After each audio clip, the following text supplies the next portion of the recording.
Match important en vue du maintien à Gaston Gérard. Dijon est 16e, 1 point devant Metz, 18e et barragiste.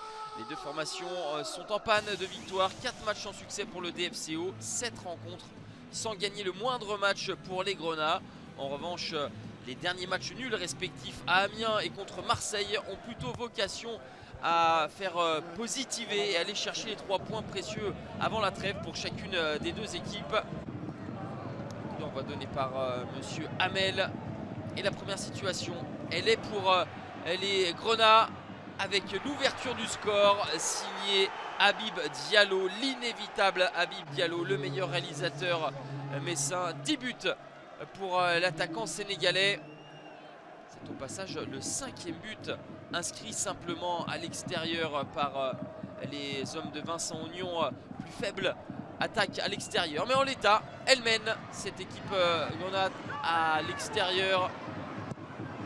Avantage de courte durée puisque Romain Amalfitano va ajuster cette magnifique volée à la 18e minute. C'est son tout premier but en Ligue 1 Conforama, il s'en souviendra assurément parce que sa volée elle est pure, elle est équilibrée, ne laisse aucune chance à Alex Oukidja. 18 minutes de jeu, ça fait un but partout entre Dijon et Metz. Les Dijonnais vont ensuite passer devant à la 42e par l'intermédiaire de Mama Baldé.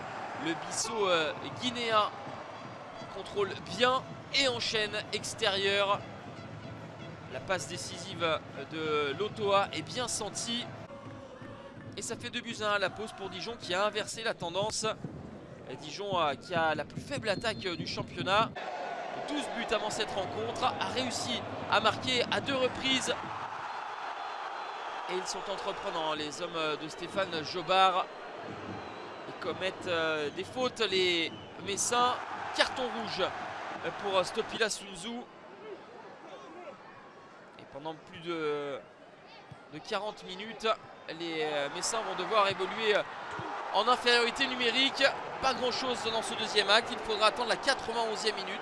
Et un but de Metz qui, on le disait, à 10 contre 11 a réussi à trouver les ressources nécessaires pour égaliser par Habib Maïga.